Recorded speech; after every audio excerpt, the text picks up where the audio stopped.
Welcome to the Autosportradio.com show. We are coming to you from Green Street Pub and Eatery at 911 North Green Street in Brownsburg. This program is being presented by the Indy Dental Group. Indy 500 veteran Dr. Jack Miller and his wife Dr. Liz Lewis have a phenomenal practice. They're now up to 6 offices. If you need dental work, you think you haven't had any check lately, you need to check them out. Give them a call, make an appointment. The number is 317-846-6125. Their main office is at 92nd and Meridian. It's easy to get to off the interstate. If you need dental work or haven't had a check them out. Need insurance? VP Insurance is the place to go. They're located at 5004 West 16th Street, about a mile straight west of the Speedway. You can talk to Mike Pardee or Tom, find out what you need, they'll help you out. And I've been with them for over 30 years, and every time I check, like the insurance commissioner says, they're the best. Give them a call. The number is 317-248-0070.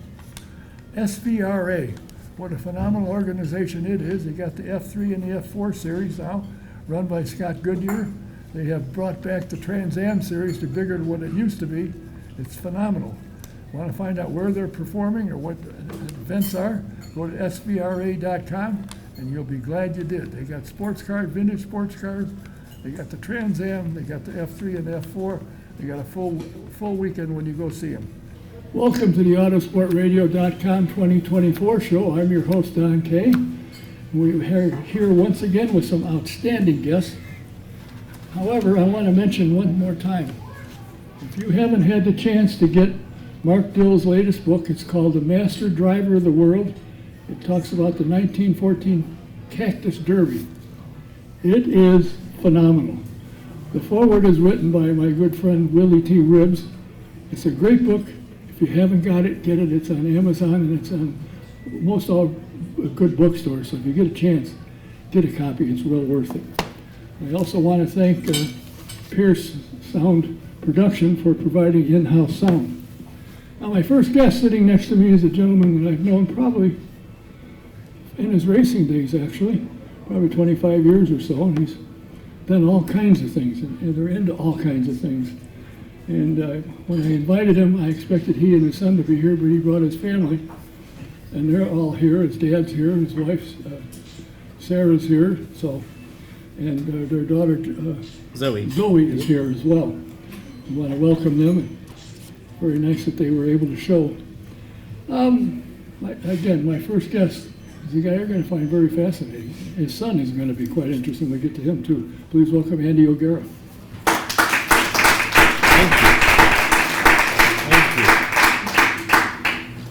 Now, I understand when I read your bio that the whole reason you're in motorsports is that guy's fault, right? Sitting over there with the black hat on. Yeah, I was one of the lucky ones that got to grow up at the racetrack, and nowadays I try to pass that on to a lot of kids that come through Speedway indoor karting and our connections in the motorsports industry to get them involved. But yeah, I was lucky. I grew up at the track. I had a yard cart growing up, and my dad made me wait till I was old enough to really start wrenching on them before I could start racing. So we started a little late, but we had an absolute blast, and it's a big reason of why I'm here today. Well, I met your dad more than 30 years ago, and at the time he was called, he wanted to know where he was. Where's Johnny O? And so he went by Johnny O. Now he's a tender of I guess it's a bar in Beach Grove. He and your mom are over there taking care of everything, doing well. Stopped there several times and always have a good time chatting with him. What you have in the business world, after you and Sarah stopped racing, you built the Speedway Indoor Karting Center. You have now sold that to your brother. Yep. How does he like it? He's doing great. He's him and his wife Marissa, Kyle and Marissa, and their partner, who I consider a stepbrother, Rocky Paccioni. They all have I think a really big entrepreneurial drive. They're aggressive in what they do, and they treat their employees really well. They have a good vision for the future, and really it was a timing thing for Sarah and I. opportunity that we've created once we left IndyCar was to try to find enough money to get back to the racetrack, right? So that's SIK was a big piece of that puzzle and rebuilding the development team, and we're happy to leave it in their hands now, and they've done a phenomenal job for us. We wouldn't have the opportunities today without their guidance over the last 7 to 8 years running that business. So it's time for them to see what they can do. Well, I know one thing they do. Your brother Kyle races a lot.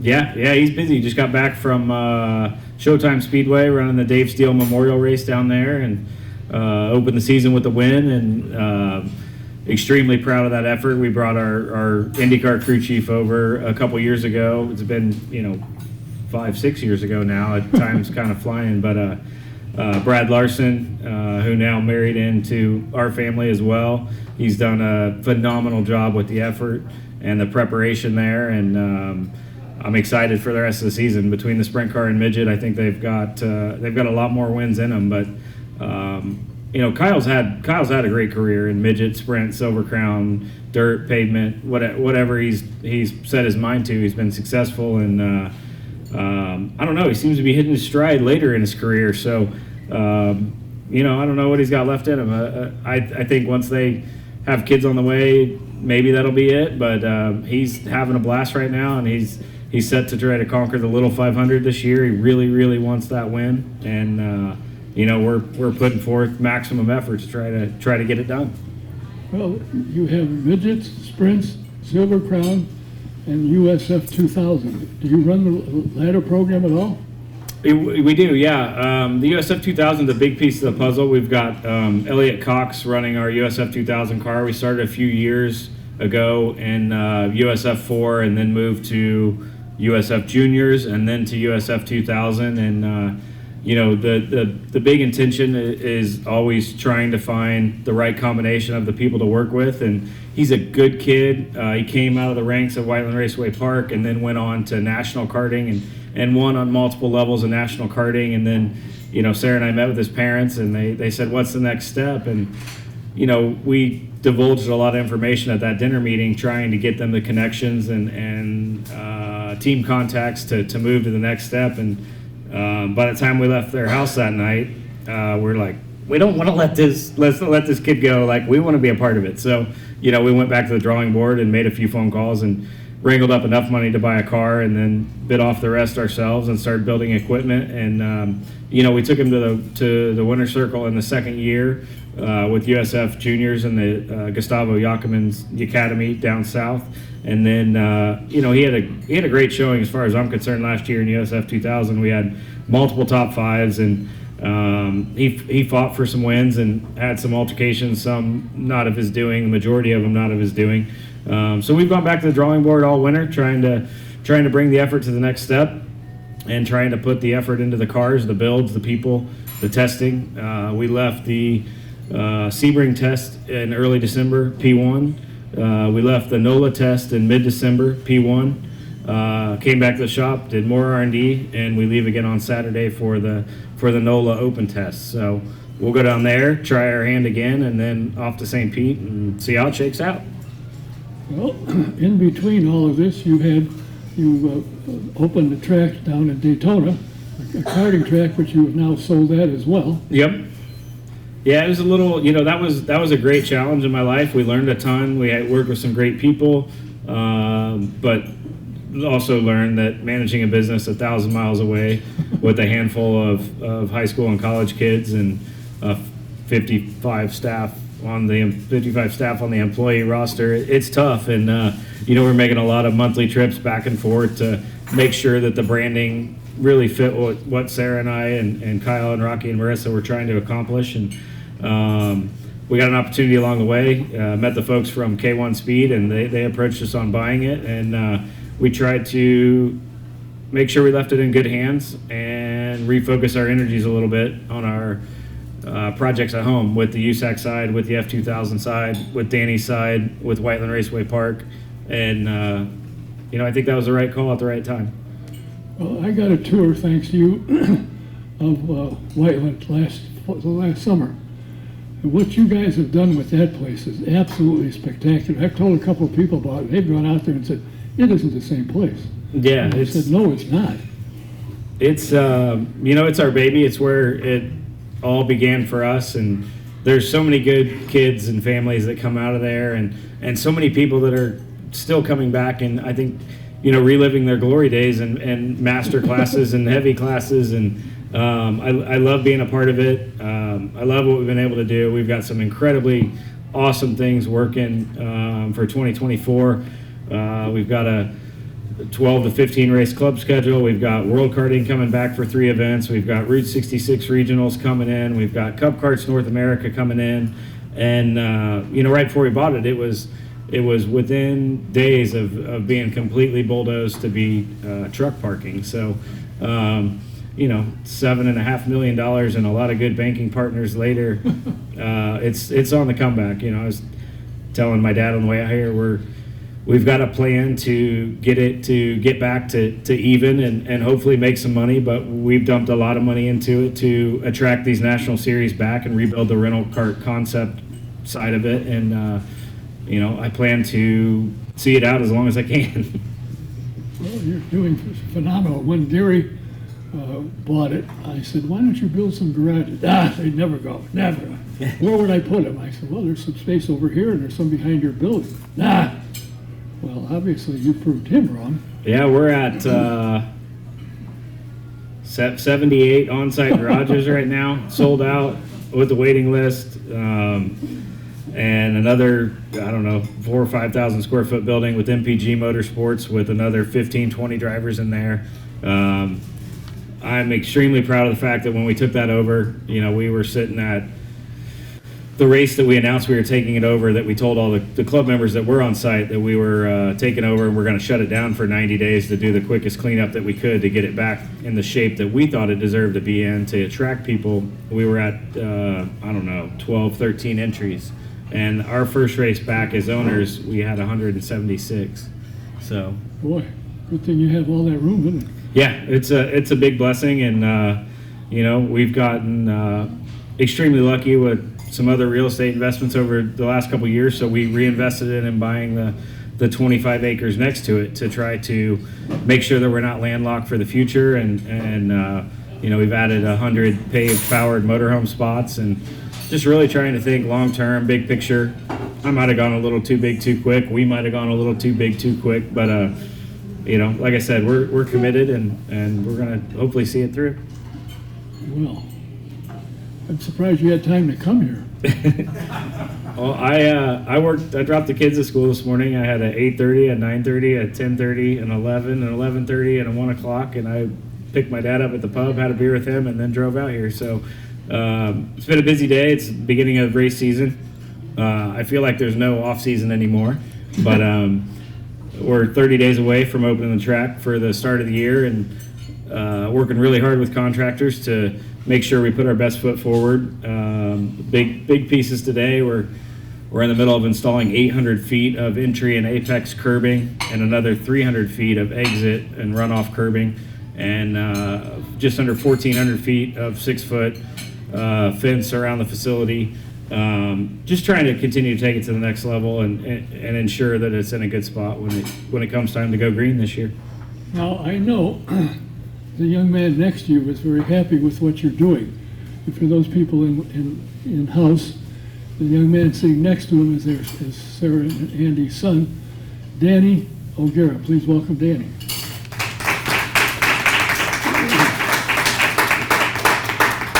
Now, you just came back from Daytona.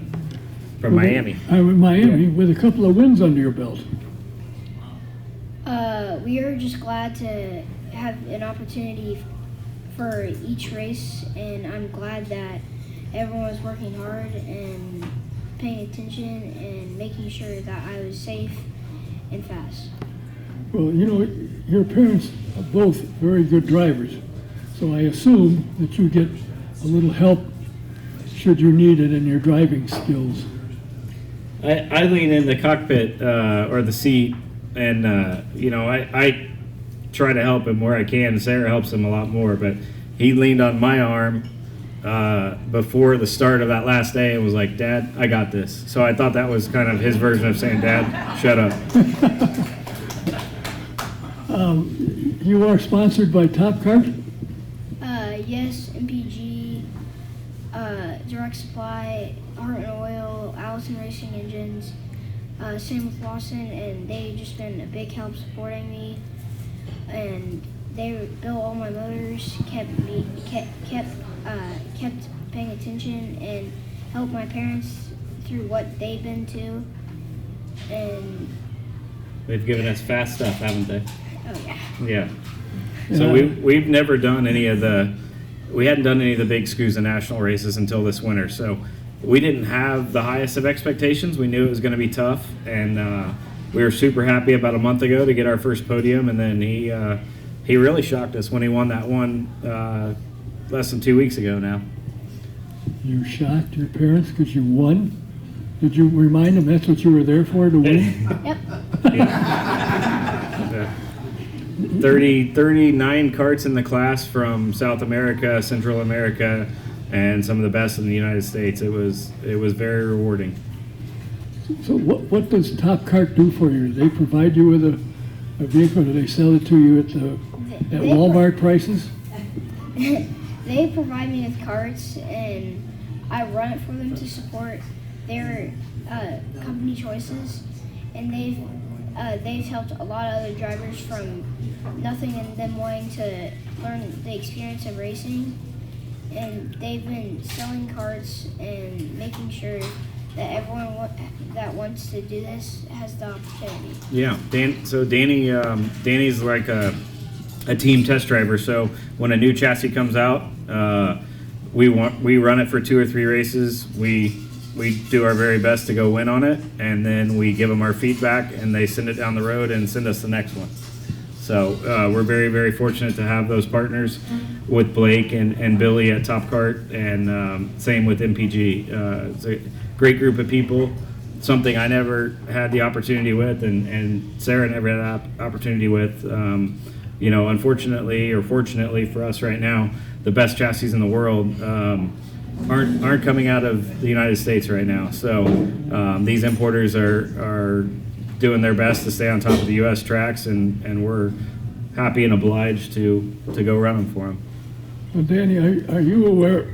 I know I look very old, and I am, but I was at Winchester one Saturday afternoon for a midget race, and your mother broke the record. And the record had been held by people you probably heard of, A.J. Foyt. You heard of him? I say, guys like that, and she set the record. She beat all of them, set the record out that day, and I thought, that's quite remarkable. Your mother was an outstanding driver, so if she tells you, turn left, turn left. She knows what she's doing. What's your goal? Where do you want to go? Where do you want to end up? I want to try to reach the 500, at least. At least? With all the sponsors you got? With all the sponsors you got, I think they could use them. They could run IndyCar with them. He's got some good people behind him, and that's a big piece of the puzzle right now. Obviously, it's we've chosen an expensive sport. It hasn't changed. It's only gotten worse. So that's a big piece of the puzzle with the USF 2000 and the road to Indy side too, with what the Anderson family has done and what IndyCar has done to help develop that ladder. And Sarah and I grew up in midgets and sprint cars, and that's our passion and our first love, and obviously still a big piece of our life. But I think unfortunately, if he wants to go to Indy right now, that's not the path for him. So we need to have those USF Juniors and USF 2000 cars ready here, and he's about 3 years away. So from the 500? 3 years away from getting in a 2000 car. Oh, okay. Do you miss the IndyCar competition when you were a member of a crew and you were a crew chief and you were a team manager for Sarah when she was running and had a team? Do you miss that? It's so funny you said that, because last night, I got to hang out with my cousin Mike, who was our team manager, who now is one of the executive managers with Ganassi, and he was off to Qatar today. And I told Sarah, I said, I have the drive. Obviously have the drive with Dan. Like, I'm incredibly competitive. I want to win. I put the time in. We do the same thing with Kyle and the same thing with Elliott. But I said, I got home, I was like, I don't know how he does it. Like, I don't know if I have that drive anymore. I have the drive to win the Indy 500, and you know, I hopefully continue to get that opportunity and go back with Dreyer this year and try again. They continue to put a big effort towards, you know, trying to accomplish that dream. But sometimes I feel guilty that I don't miss it more, but I think I'm in the right place at the right time right now. And I think you do enjoy working with Dennis and his operation. Oh, he's the best. Yeah, he, you know, I grew up at that shop as a teenager, and I still remember, you know, going in there with my dad when they got the first G-force, and bodywork was an inch off of fitting the car, and I remember crack checking enough wheels and going through the attic, and Keith Davis and I spray painting them to get to Orlando, and I remember helping prep the backup car that was, you know, 2-3 years old, that God help us if they had to take that thing out of the trailer, it was not going to be good. And they piecemealed that deal together with Mitch Davis and all the pit equipment, renting stuff, and trying to find a way to get it done. And what Dennis has done up there and what my dad did up there for 8-9 years, and, you know, I don't forget that stuff. And, you know, we went through hard times when when Sarah and I went off to do our own deal, maybe for a 6-month period where we might have butted heads here or there, but we hashed that out real quick. And Dennis and I and our whole family still incredibly close. He's, like I said, he's given us a million opportunities, and he knows how bad I want to win that race. And you know, that's the thing I love about him. Like, when I sit in the pre-race meetings and we talk strategy, and I'm used to, I've worked for people in the past where, you know, the last couple stints, there's some tough calls, and you need to check with the boss and say, hey, I could roll the dice here and swing for the fences, or I could kind of guarantee you a top 10 if we just keep doing what we're doing. And he told me over and over the last few years, don't bother making the trip to ask me, just get it done, just do what you got to do. Like, we didn't come here to run second, so, you know, and that's all you can ask for. It's the best opportunity in the world, you know, when I get to make those calls and work with some of the best people, and then at the same time, I'll come Monday morning, not have to answer to the boardroom of why I screwed up when it was our stuff. So it's awesome. It's a lot of fun, and I hope to have another opportunity at it. Which car are you on?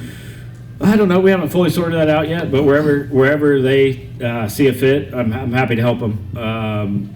You know, working with Ryan last year, it was a treat. He knows what he wants. He is very detailed in his debriefing, but he's won that race. He's won the championship. He knows what he needs to get it done, and I appreciate that. And I continue to learn from that, and I know that all of his, you know, the attitude leading up to the month or leading through what is now the week, I guess, he's very anal. He knows what he needs. He's very sensitive. But when it comes time for the race, or you come down for carb day, you know he's put you in a good spot. At least you hope so. I mean, we had some rough stints last year with tires, and we broke a wing adjuster and some other stuff, and still persevered and led quite a few laps, and showed them we were there at least, which is all you can ask for a one-off effort like that. And it's awesome to see. Have you met you know Don Cusick? Yeah, I met him in the month of May. I did not know him before that. He's quite a guy. He wants to go full-time next year, and I said, you think Dennis will go for it? He said, I don't know. I hope. Yeah, I would love to see Dreyer Reinbold back full-time. I think the staff that they have up there, between Chase Selman and Jeff Britton and Andy Natale and Robbie Ott and Mark Albert and so many people that I've had the opportunity to work with for so many years, like they're first-class individuals, and they're not done yet. I know if the right opportunity came along and the right sponsorship came along and there was a fit there, like they deserve to be full-time. It's a very professional outfit. It's the most professional outfit I've ever been a part of that just goes to tackle that race, and they don't take it lightly. Well, the way Dennis runs his business, you know he's top shelf.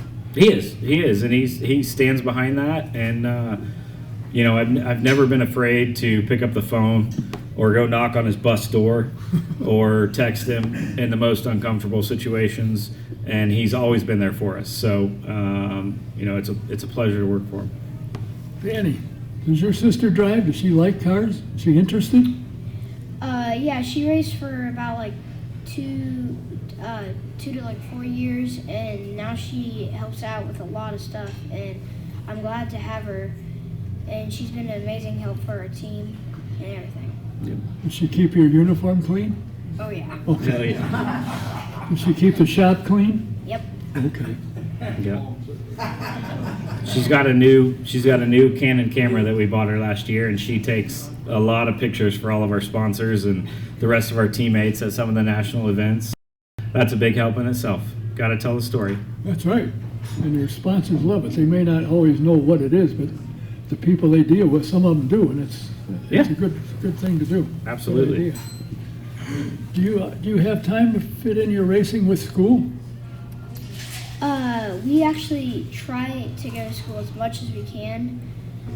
They've been really supportive of what I do, and all these days that I've been like going to races and skipping school, they've been so supportive and texting, how am I doing?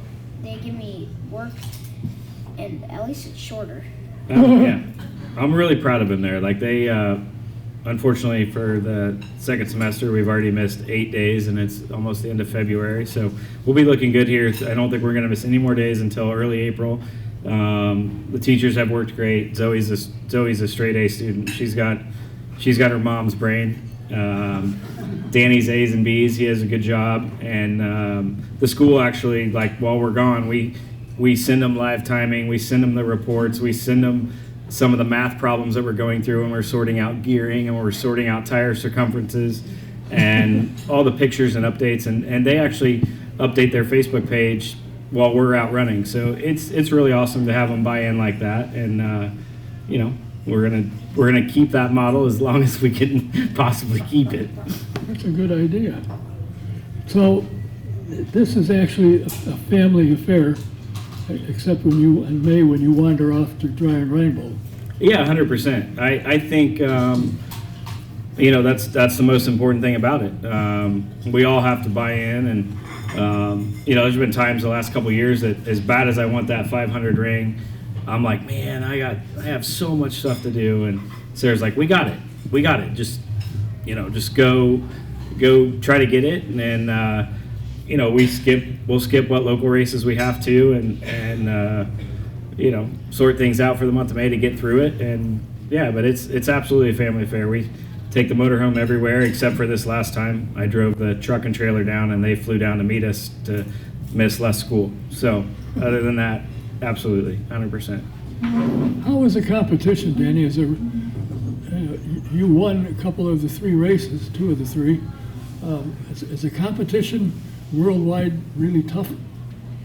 Yeah, we had a teammate from, I don't know where he Venezuela, and he was a big help. He's pretty fast, and we got pushed him through, and he's the one that really helped me win.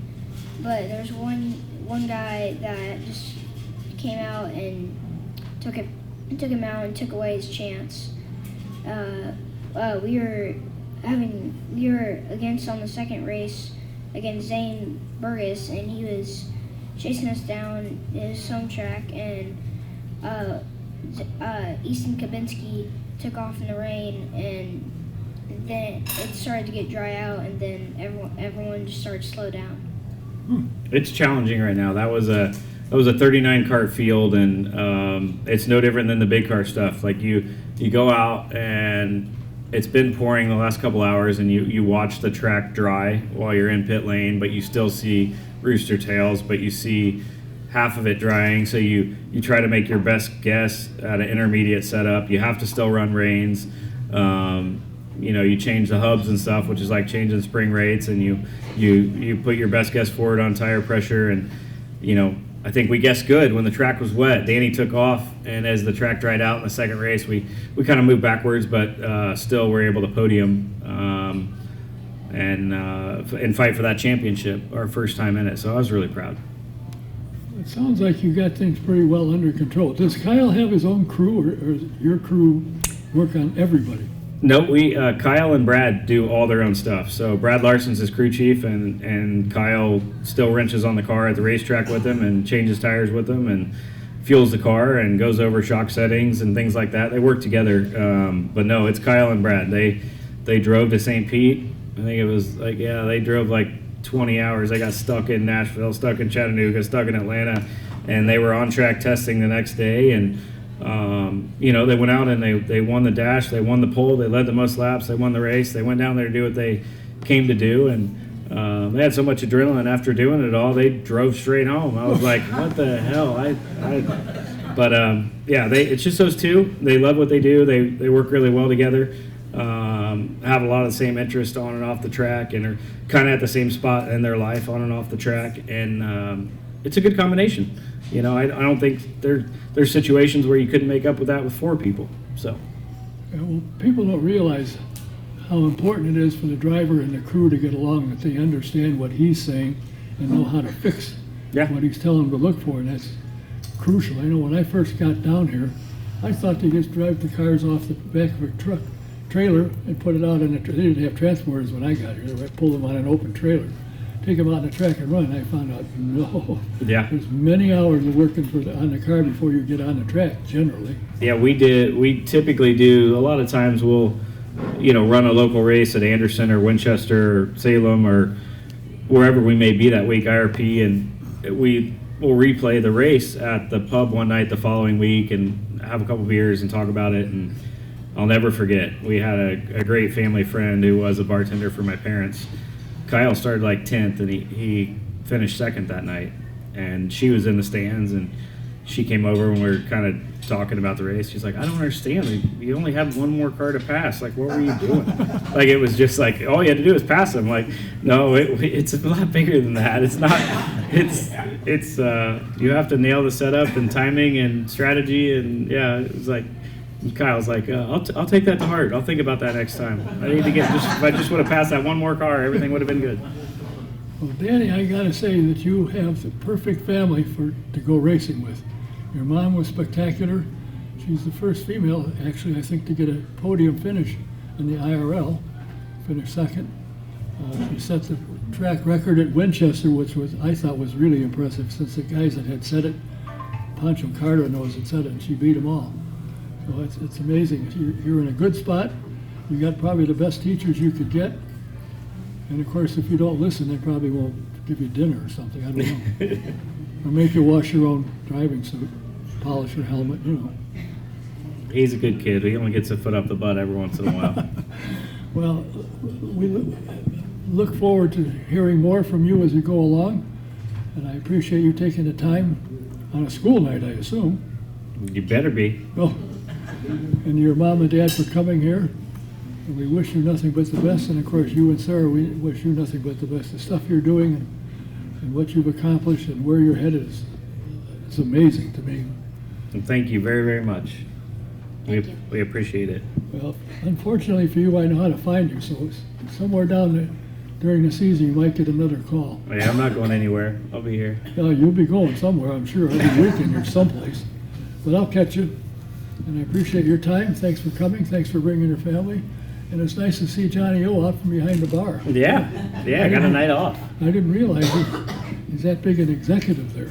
In fact, I went out and talked to him one day about the possibility of doing a show out there. And he said, well, you could use this room over here. And I went and looked at it, and I said, oh, is that yours? He said, no, Andy and Sarah own it. I said, oh, geez, I can argue with them. But who knows, maybe one of these days we'll shoot down there and do it. That'd be great. We'd love to have you. Well, thanks for coming out. Thanks for all of you. Good to see you, Sarah, and your daughter, and Johnny O, and Danny. Good luck to you. Thank you. Thank you very much. Andy O'Gara. Danny O'Gara. Andy O'Gara family. But absolutely. My next guest is a guy, I don't know. I met him probably 30 years ago. He was in the PR department was a PR guy for Panther Racing. And I think he made some comment. When Dan Weldon came into town and he tested with Panther, I went out to the track to watch, and I'm sitting on a wall where the car is right in front of me. And I know he looked at me and wondered, what the hell are you doing here? And I just sat there quietly because he didn't chase me away. And I listened to Dan get out of the car, and when he was talking, I thought, this kid gets it. He knows where he is. He knows what he's after. He knows it. He understands it. And we were friends after that. But you left after 10 years of Panther. You worked for the Indy Racing League in the PR department for, I believe, 4 years. And now you've got a new thing going. We'll talk about that in a minute, but I want to welcome you and talk on. Please welcome Mike Kitchell. Thank you very much, Don. It's been a long time. I appreciate you having me on. Well, I've been trying to chase you down, but this new gig of yours is getting to me. But anyway. We'll tell the other story because you had Dan on your show when he tested numerous for Panther. Yes.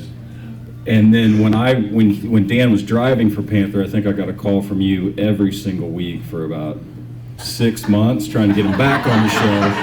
And all Don could talk about was how when I had Dan on, when nobody knew who Dan Weldon was, true. and now he's big leaguing me and won't come on the show, but I'm pretty sure we got him on. So Believe it or not, when he moved a down, lot of voicemails. when he moved down to Florida, when he was coming to town, he called me. I'm going to be in town on such and such. You want me? Sure.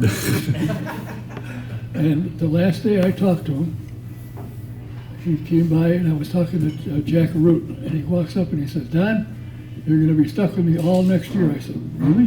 Why? I just signed a contract. I said, good for you, and shook his hand the last time I talked to him. Let's talk about you. What got you into being public relations in motorsports? Is that where you headed? Is that what you wanted? No, when I grew up, my first love was writing. My second love was sports. And so my biggest goal when I was growing up is I just wanted to do something in professional sports that allowed me to write.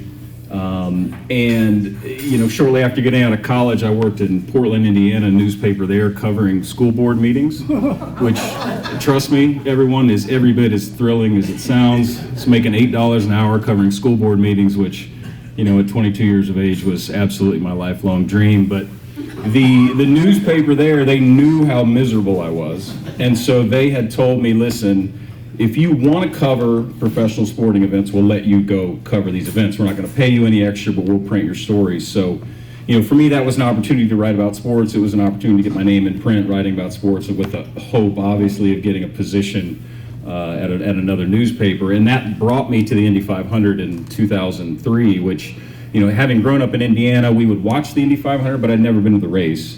We did not grow up a very big racing fan, but I think like a lot of people, going to the Indianapolis 500 for the first time just literally completely blew my mind. Like I said, I'd come to the track as a kid, never on race day, and that experience was just literally one of the most exhilarating of my life. As a result of that, I ended up going and covering a couple other IndyCar races. Just subsequently, Panther Racing, and Sam Horns Jr. was driving for him at the time. He won, I want to say, 2 of the 3 races I covered. Had the opportunity to meet John Barnes, who was the team owner there. And then at the end of the season, just completely on a whim, sent him a resume, and said, hey, I'm this young reporter who knows nothing about racing. Would you like to hire me? And I was really fortunate at the time. They had, I believe, Panther Racing had just merged with Team Menard, and they were in the process redoing their website. And John called. He said, hey, I need somebody to take photos and write articles for my new website. Would you be interested in doing that? And I was like, absolutely. I don't even think I realized how much I was getting paid to my second paycheck. And quite frankly, didn't care. But that's how I got into it. And you spent 10 years there. I did. I love the job so much. I literally would assume any responsibility that I could. So, and it was, like I said, it was initially just a website position. Then I started doing some PR, started doing some marketing, got into sales. Started to oversee some of the graphic design and branding with the team, and just absolutely one of the coolest and most enjoyable experiences of my life. And you had guys around you, Mike Griffin. Yeah, it was such an awesome group of team owners, right? I mean, I mentioned John Barnes, Mike Griffin, who is my absolute mentor, is one of the greatest human beings that's ever been involved in the sport. Doug Bowles, who we all know is the Indianapolis Motor Speedway president, he was a team owner at the time. Jim Harbaugh was a team owner at the time, Gary Pedigo, Terry Lingner, who's obviously involved in the broadcast or was involved with the broadcast for a tremendous amount of time. So it was just this really awesome, dynamic group of people, to be led by at the time. And so I literally sat in every meeting, I sat in every conversation. I didn't say a word. I just shut up and was a sponge, and it was really beneficial to me as somebody at that point in time in my early 20s to just be around that group of people and to just, like I said, shut up and learn. Well, somewhere along the line, either you got tired or John said you got to find something else to do, and you worked for IndyCar for 4 years. Yeah, so I left, as you mentioned, I was there for 10 years. It was a tremendous experience, and I left there, and at the time when I originally left, my plan was to do sort of what I've done now and go out on my own, but shortly after leaving, I was contacted by C.J. O'Donnell, who was the chief marketing officer at IndyCar at the time, and Doug Bowles, obviously, who I'd had a relationship with previously.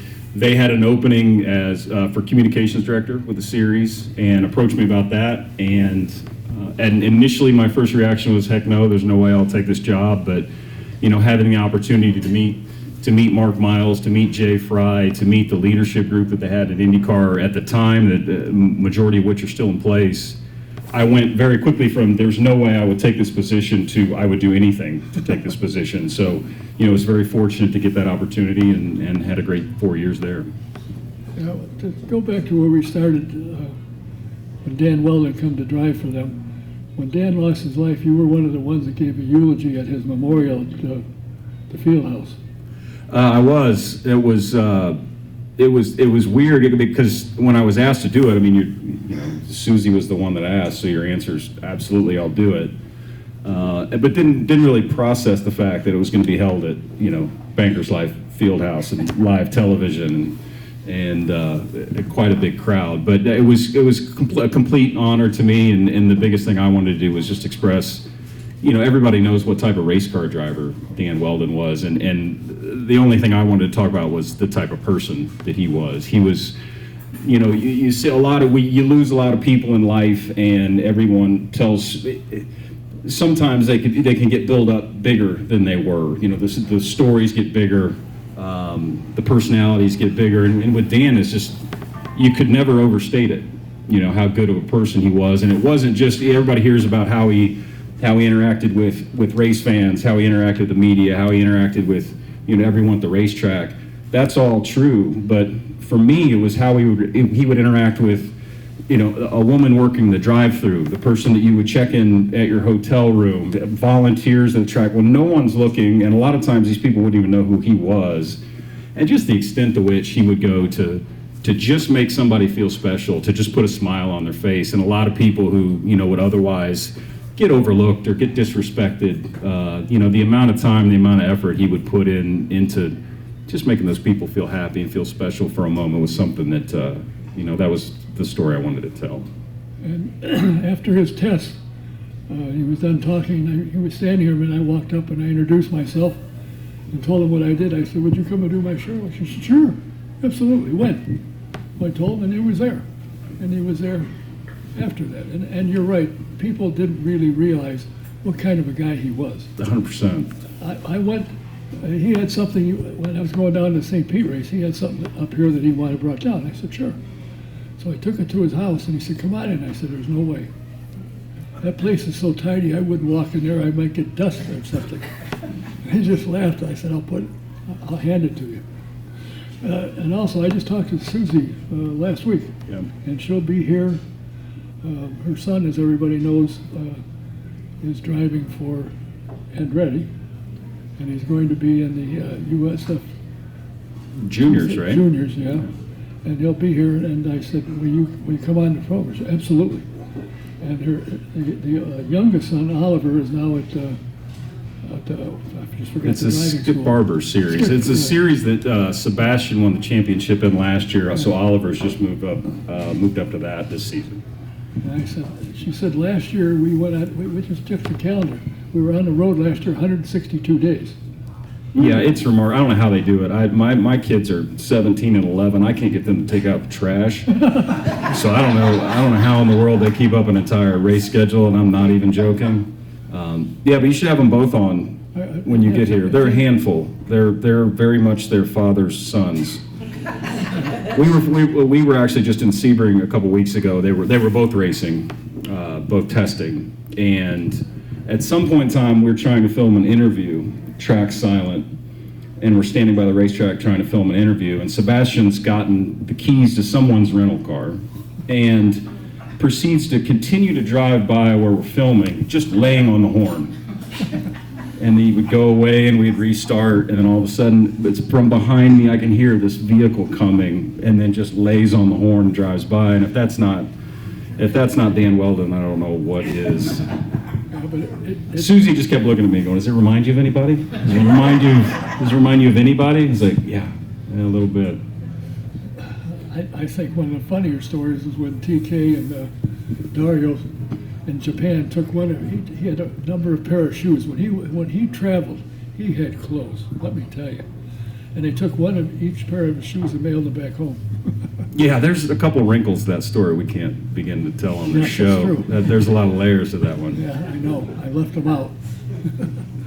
Anyway, now you have spent this time learning the motorsport world, and you have gone, as you said, you at one point earlier on before IndyCar got a hold of you, to start a business, which you have now done.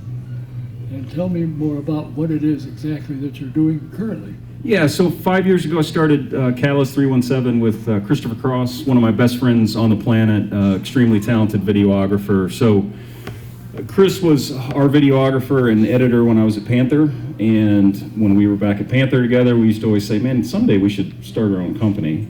And then I went to IndyCar, and so we hired Chris at IndyCar, and he was the lead video editor and videographer for the social team. And at that point in time, we were saying we should start our own company someday.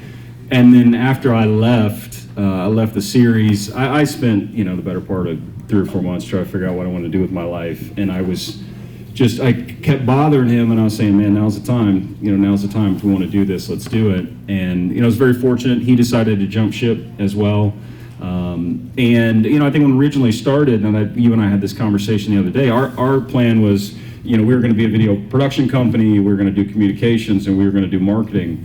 But very quickly, and I think you guys have probably all seen this, there's such a huge demand now for content, social media videos, feature pieces. It's 100% of what we do now is video production, and it's been a complete joy for me because, as we've mentioned, for 15 years all I had done was communications and marketing. And to be able to jump back on that creative side, for me has been unbelievably rewarding, and we've been very fortunate to have Andretti Global's been our biggest client since we formed in 2018, and from there been taking on a lot of other clients outside of racing as well, and it's just been an absolute joy for me. It's a terrifying venture, but at the same time, that's the kind of thing that excites me. Having a little bit of that fear every day for me it's a big motivator. It gets you out of bed in the morning for sure. Now, you were just listening to my previous guest, some guy, Andy O'Gara. Yeah, I didn't get nervous until I saw the O'Garas were here. It's a tough act to follow, and now they got a whole nother generation. So it's good news for the sport. You did hear him mention that they do a lot of photography work. All I right. think it would be kind of neat if they had some video too. Just a thought. Hey, hi guys. I like it. Hi guys. Anyway, I hadn't talked to Don in a couple years, right? And he reached out last week, and I think in the 5 days since we talked, he's sent me like 3 or 4. Reach out to this person, reach out to that person. Ooh, you're gonna have to get a cut. Don's gonna be getting a cut. first you got to have the time to call them. And if you're as good as I think you are, you'll sell it, and that's all. I'm actually not good at the sales part. Well, you were in I'm marketing. really terrible. I understand. I'm really bad at being a forward salesperson. For me, it's the product. I want to make good stuff, and I want people to see what we do and go, I want to work with these guys. I'm bad at hi, my name's Michael. Please hire my company, right? So my goal has always been just completely go headlong into every project we do, really create some awesome videos. And then when people see those, they'll want to hire us. And so I've been very fortunate that's been the case now. But All right, so when you go into an interview, you say, hi, I'm Are you Michael or Mike? Or Kitch? Everybody calls me Kitch. I think a lot of people don't even really know what my first name is. So now you walk in, I'm Mike Kitchell, here's what I do, and you hand them some videos. 100%. And then you call me if you like them. They're like, "Are you the guys that did that one video?" I'm like, yeah, that's us. Ooh, We'll work for you. Hire us. there you go. I'm sure that sells everybody. Yeah, 100%. You know, having been in the public relations for 14 years, to have in your back of your mind for quite a long time to start your own business and get into what you're doing, videos and so forth. Was it an easy thing when you left IndyCar to say, now is the time? This is what I want to do. This is what we've wanted to do. Now's the time.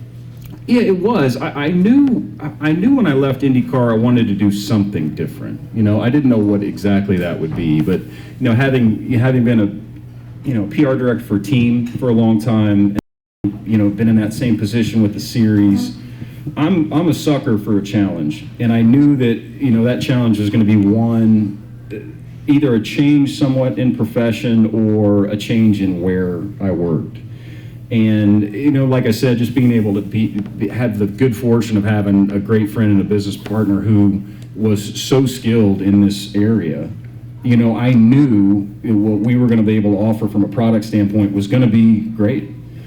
And so that made the transition easy, you know, because I knew what we were going to be able to you know, create, have a great product. I knew, to your point, that I had the ability to sell it, to market it, to get it in front of the right people who we could work with.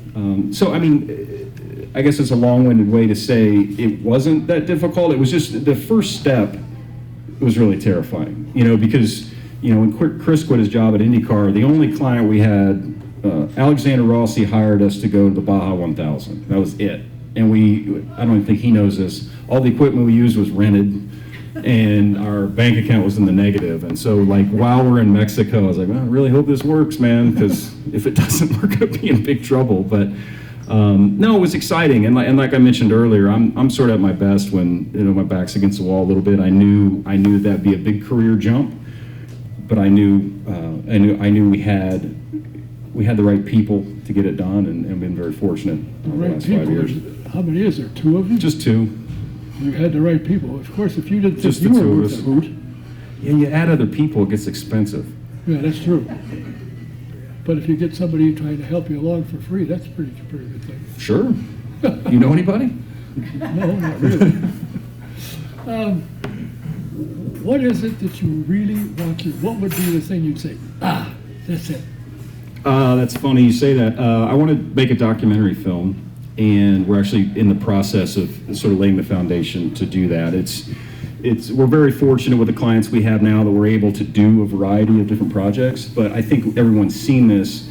The transition, it used to, when we first started this, and like I said, it's only been 5-6 years, you know, our average video length would be 2 to 3 minutes, right? And we always want to do things that are longer, they're more feature length, you know, that you can really tell a story. And what's happened in that time period is it's gone from 1.5 minutes and 2 minutes to everybody wants a minute or less. They want 30 seconds, they want 15 seconds. And so that a lot of the work we're doing is trending in that direction.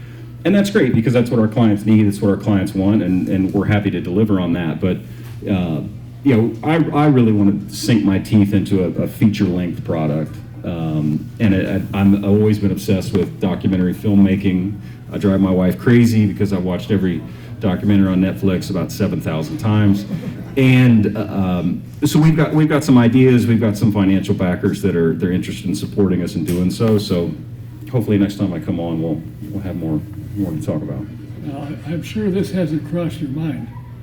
However, I think the ideal documentary would be on Dan Weldon. There's actually one that's just been made. It's coming out on HBO, I want to say the weekend of St. Petersburg. Oh, really? It's called Lionheart. Yeah, there's a woman named Laura Bronson who is the director, and I was very fortunate. Susie invited my wife and I saw the premiere of it at the Tribeca Film Festival in New York City. I'm telling you guys when this comes out, and I think it comes out the weekend of St. Petersburg race.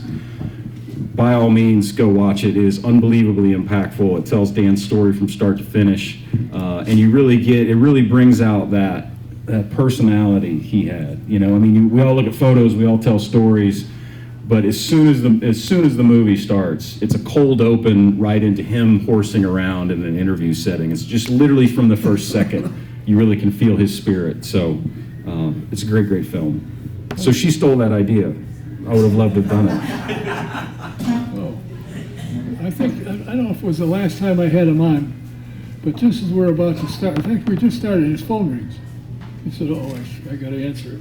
So he answers the phone, and he said, you know, I discovered something. When you get married, you're not the boss anymore. I said, I just had the boss on the phone.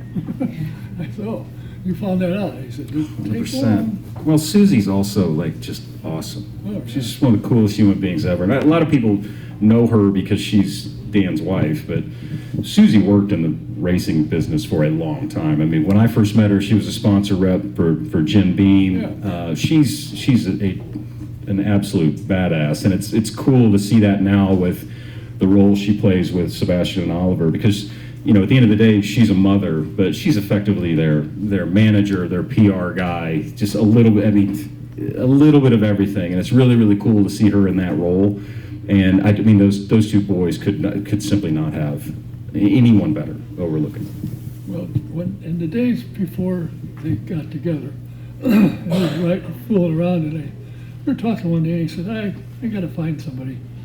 This bouncing around, isn't it? I said, you know, is there mirrors on your scooter? He said, yeah. I said, look at what's riding behind you, dummy.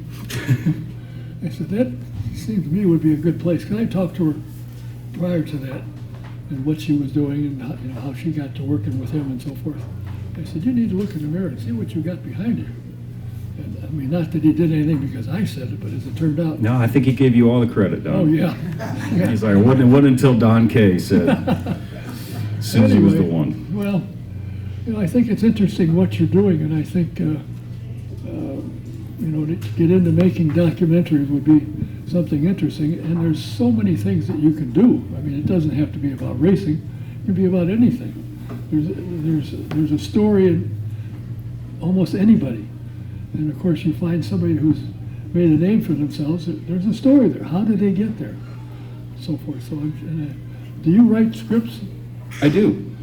I write a little bit of everything. Like I said, that was my first love, was writing. And sometimes my brain is always working at 1,000 miles an hour, and my wife can even tell when I get a little too scatterbrained or goofy. She's like, have you written lately? You need to sit down and write, because you're getting crazy. But no, we've definitely I've written some scripts before. I mean, back when I was in college, that was my dream, right? I wanted to go to New York City and become a actor and a film writer. That didn't necessarily go very well, but ended up in racing PR.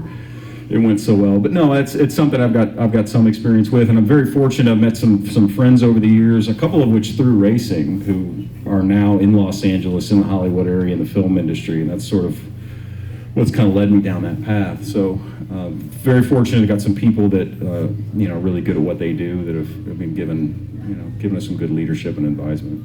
Well, a friend of mine that I roomed with at the high school I went to was a graduate. I forget where he was, SMU, I think, and he became a naval officer, and he was sent to Africa, and they sent him over there and said, we got a problem, take care of it. They didn't tell him what. They said, you got a problem. Well, he's still involved, actually. He's out of service, but he wrote a book, and it's done very well, and two guys from Hollywood called him because they knew, and he was one of the first officers in the Navy SEALs, and his story was phenomenal. I've got the book I read, it's really good. And he called them about it, and they've written a script, and he made some suggestions on changes. But there's a possibility they can make a film out of that, which tells me, you know, you can look at somebody, it doesn't matter who, and find something and write a script and say, here, we want to do something. 100%. Are you going to do it? Heck yeah. Heck yeah. Are you going to start tomorrow? I've already started. Oh, I've already started. have you got somebody in mind you want to do a documentary with? We do, yeah, we do. No, excited to pursue it, but it's all. I mean, it's one of those things in life, right? It's a pipe dream, in a lot of ways, but it kind of feels attainable. So I think that's exciting, right? And I think those are the things in life you've got to shoot that shot, right? And if it doesn't work, it doesn't work. But you know, you got to take those swings, and so that's what we're in the process of doing now. So fingers crossed. Yeah, but you know, guys have written stuff and it was turned down and they've redone it and they said, oh, that's pretty good. So you don't give up. Well, there's just such an explosion in different platforms, right? Where you can put that type of product. It's the same thing we're doing now with, you know, everyone has social media channels and they need content for that. And then now you look at all the streaming services that are out there. All of those streaming services they're looking for documentaries, they're looking for movies, they're looking for TV shows. So, you know, I think the opportunity's out there. You know, and like I said, it's you know, life's a people sport, right? So it's just a matter of finding the right people to connect those dots and help guide you along the way and see what happens. Well, I have a feeling you will succeed. So far, everything that I've known you through, you have been successful. I mean, John Barnes and Mike Griffin and Doug Bowles and Jim Harbaugh wouldn't have kept you on if you didn't know what the hell you were doing. So I just wouldn't go away. Well, I just wouldn't go away. That's So, like he's me. still here. I was like Milton in that movie Office Space. I probably got fired like 5 years in, but I was just still there. Looking for my stapler. I started this in 1972, and I'm still doing it for some unknown reason. And you're good at your job. Oh, yeah, really good. So, I look forward to the next chat, and I hopefully will hear that either some of the ideas that I have for you will work. I'll get your cut. You'll get your cut. I don't care about that. Just a hamburger and a cold beer. Okay. Or two. Done. Or two. Well, I'm drawing the line at 1. Well, we go to White Castle. Okay, that's fine. You get 3 of those. You know, to me, the reason I've stuck around this sport is the people are so interesting.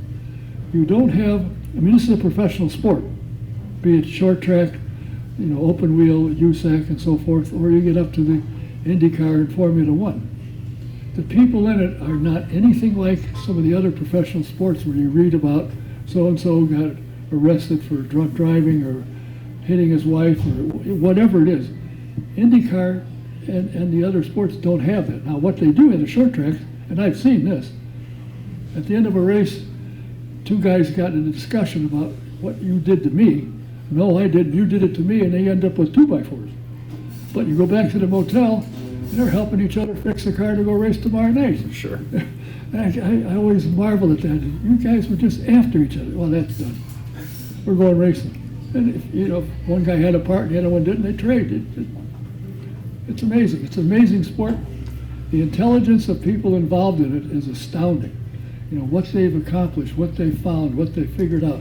Stuff that's in Indy cars now is going on the road. I mean, Firestone doesn't give all these tires just for the heck of it. They translate it onto the road. They tell me. And the other thing for me is the hard work. You know, you're looking at a table of them over here. They're the hardest working people on the planet. And I remember, you know, I grew up about an hour away from here and grew up on a farm. And I remember, you know, seeing my grandfather, my uncle, my cousins work on a farm. And it was remarkable to me. And then you get away from that and you think that's an isolated deal, right? And then you get into racing and you see how hard these guys work, guys and girls. And the race mechanics in particular, I think they're some of the absolute hardest working people on the planet. To your point, they're all those things too, as personalities, as stories, as just remarkable intelligence. But man, just the absolute pure hard work that goes into racing. You guys see it at all levels, right? That to me is, you know, the amount of respect you have for everybody involved in the sport is already immense, just based on the talent. But then when you see what you're mentioning, just all the work that goes in that people don't see before the gates open, after the gates close, that to me is one of the most remarkable things about the sport, that even as long as I've been in it, just continues to just blow me away. One of the first teams I worked for was, I just forgot his name. Before him, he drove for Raleigh Volstead. And I thought, you know, the car goes in the garage, and boy, did I find out that was wrong. Because Simon, when everybody went home, he would stay. And since I was parked in his driveway, I stayed. And he'd be there until 2 o'clock in the morning working on the car himself, because he knew what he was doing. Then we'd go home, I'd crawl in the motor home, go to sleep, and about 4:30, 5 o'clock, time to go. It's time to go. So back we go to the. It's got to be the only sport where you can work a 12-hour day, and on your way in and out of your 12-hour day, you've got a group of race mechanics standing there just looking at their watch, going, "Oh, half day." It's like, man, come on, dude. I worked 14 hours today. Like, yeah, that computer looked rough, dude. Well, anyway, I am glad you had the time and you answered your phone to come over here and tell us what you're up to. I will, of course, now that I found you will answer. Chase you down in another few months and see how you're progressing with whatever you're into, either writing scripts or doing documentaries or whatever. Maybe just TikToks. You never know. Well, it doesn't matter. Thousands of course, you got to go somewhere with TikTok. TikTok's owned by a company you don't need to get involved with, I'm told. My kids are into that. Yeah. I just say that because I want to sound hip. I don't think I know what it means.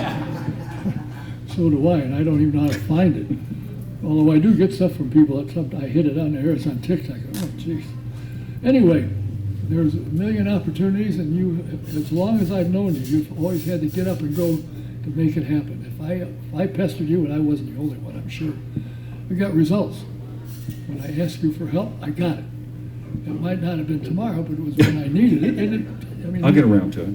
Yeah, no, I didn't mean that, but what I wanted to accomplish, the people had to be available, and you made it happen, so I can't thank you enough for that. It's been a lot of fun. It's been nice knowing you, and I'm really kind of intrigued at what you're doing and where you're headed. I think it'll be kind of fun to follow up. Awesome. I appreciate it, Don. Well, go get him. Thank you. Mike Kitchell.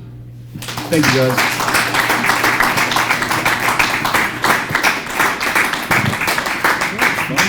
Now I would tell you when the next program is, but unfortunately, Tom didn't come in here with the calendar like I had requested, so I'll have to let you know when it is. You get Facebook, my 2 Facebook pages, the Don K Facebook or Autosport Radio, or if you're on my email list, I'll tell you.